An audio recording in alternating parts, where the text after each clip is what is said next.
My words were loud in the empty street. The man turned to look at me for a moment. Sorry, he said very quietly, in Hungarian, before walking quickly away. What I saw at that moment, in that dark winter street, was very strange, and I felt very afraid. Because what I saw was me, my face looking down at me, my mouth saying sorry.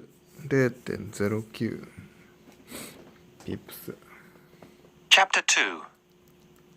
Getting to know me. Perhaps I'd better tell you something about me before I go on with the rest of this story. My name is John Taylor, and I'm 34 years old. I'm nearly 2 meters tall, with light brown hair and eyes, and I have a moustache. I'm a computer programmer.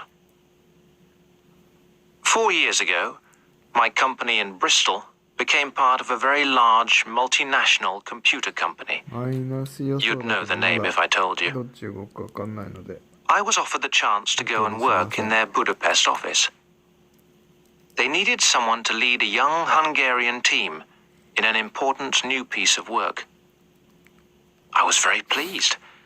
It was a better job in the company, and I thought it would be really interesting to work in another country, one I'd never visited. Like many British people, I thought I knew 3 things about Hungary. The Danube cuts the capital into 2 halves, Buda and Pest. The Hungarian football team had once beaten England 6-3 in London, and people eat hot goulash all the time. There was a lot to learn, and I learned quickly. The company sent me to Hungarian language classes at a special school. Hungarian is very different from English. I had one-to-one lessons with a pretty teacher called Andrea.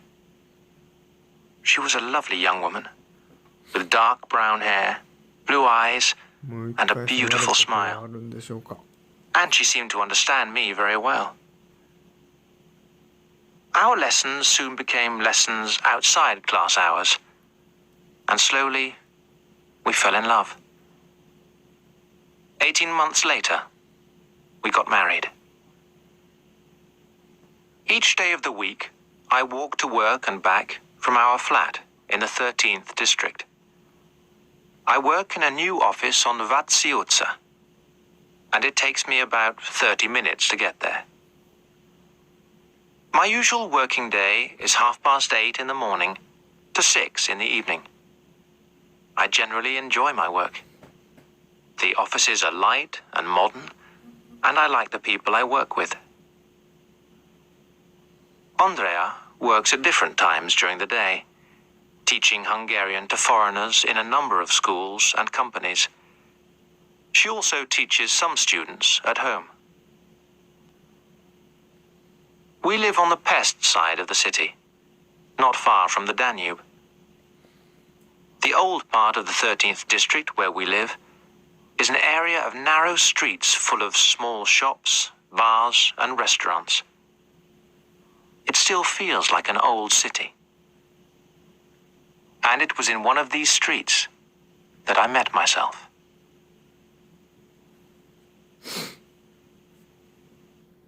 Chapter 3. A Search. Now I'll continue my story. I lay there in the snow for a few moments, trying to understand what had just happened. My first thought was, where's the man gone? I looked along the street and was just in time to see him turning right at the next corner. I got up immediately, brushed the snow off my clothes, and ran after him. He crossed the road and went into another street. When I got to the corner, I saw him going into a doorway. I walked quickly along the empty street and found it was the entrance to a wine cellar. It was under a block of flats, and you had to go down some steps to get in.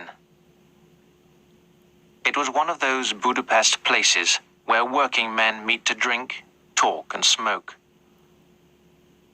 I looked down the steps.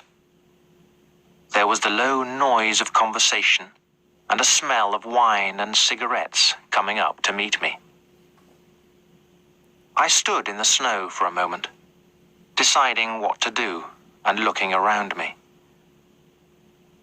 I had a strange feeling about going down into the wine cellar. I wasn't sure who I'd find there. I looked at my footprints, the dark marks my feet had made in the new snow. My footprints. But only my footprints. Where were his? I looked back along the street. There were only my footprints. My mind was running round and round in circles, trying to understand what was happening. I stepped down into the wine cellar. It was the first time I'd been into that kind of bar. Inside, it was suddenly warm after the winter streets. It was dark, and my eyes took a few moments to get used to the darkness. I looked around me. There were a few men dressed in working clothes, standing in small groups, drinking their wine and talking. I looked over to the bar, where I expected to see my man buying a drink. But there was just a young man with fair hair talking to the barman. The place was not very big, and I walked around and looked at everyone carefully. My man was nowhere to be seen. I walked over to the bar. "Where did the man go?" I asked the barman. "What man?" he asked back. "Just before I came in," I said, "there was another man who came in. Where is he?" The barman looked at the blonde man with a look on his face that seemed to say, "Who's this madman?" I realized that I sounded strange. "I'm sorry," I started again. "I'm looking for a friend. I thought he had just come here. That's why I came in. Are you sure nobody came in just before me?" "See for yourself," said the barman, showing me the men in the room.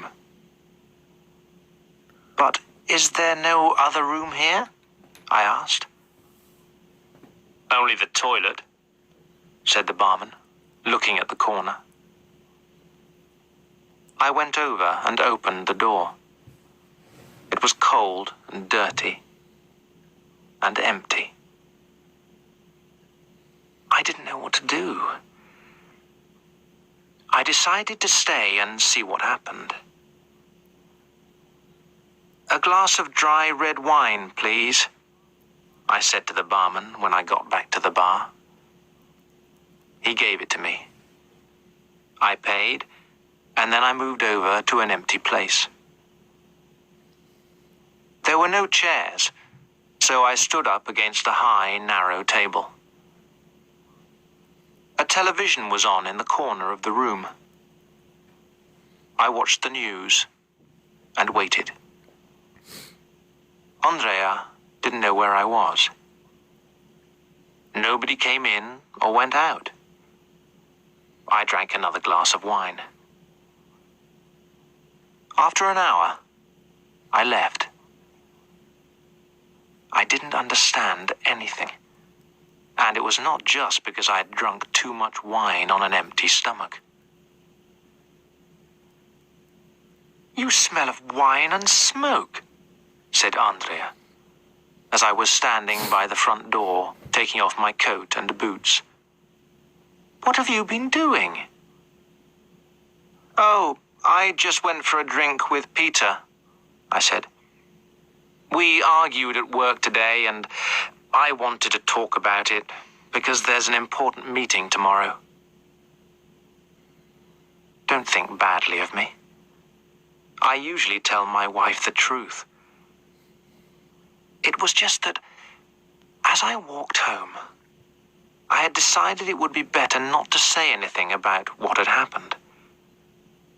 When I thought about it, it all sounded so stupid. Someone ran out of a building and knocked me down into the snow. When he turned back to say sorry, I saw that he looked just like me. And then, when I followed him, he left no footprints. And he wasn't in the wine cellar I saw him go into. It really was all too stupid. So, I told her the story about Peter and kept the truth, if it was the truth, to myself. By now, I wasn't sure if I really had seen someone who looked the same as me. But when I went into the bathroom to wash before dinner, and I looked at my face in the mirror, I knew that I was right. It wasn't just someone who looked a bit like me. It was me that I'd seen. That night in bed, I couldn't sleep. I kept thinking about what had happened over and over again. Andrea knew something was not right. She moved across the bed and put her arm around me. "What is it, love?" she asked quietly. "Oh, nothing," I replied. "Just those problems at work again. Don't worry." And I kissed her. Until I met myself, I'd always thought myself to be a normal, intelligent person. I thought I understood more or less how the world around me worked, even my new world in Budapest. But what happened that night in the street had changed something inside me, and I couldn't get it out of my mind. I kept seeing myself on the ground in that dark, snowy street, looking up at myself. I felt terribly afraid.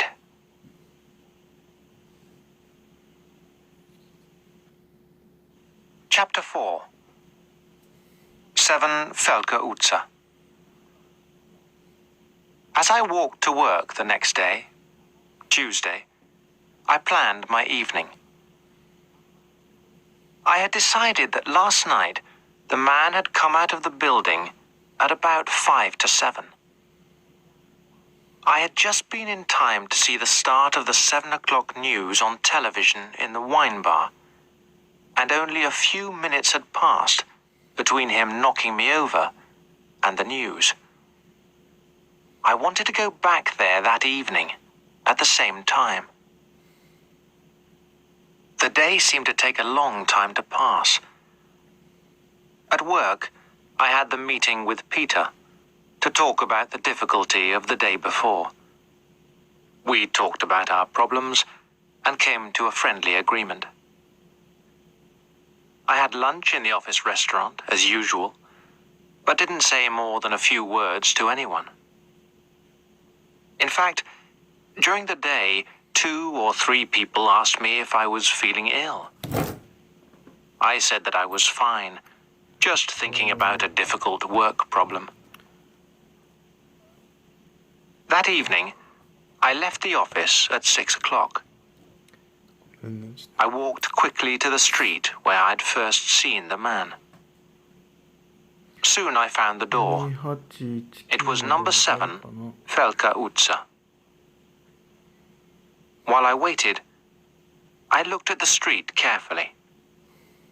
It was short and dark, and there was still a lot of snow around from yesterday. On either side of the street were blocks of flats, which had been built in the late 19th and early 20th centuries. Most of them were dirty and in bad condition. On many of them, you could still see the holes the gunshots had made during the fighting in World War II or the 1956 revolution. The blocks were all 5 floors high, with big front doors. At this time on a winter evening, only 1 or 2 kitchen windows were lit as people made their evening meals. I waited, walking slowly up and down. It was cold.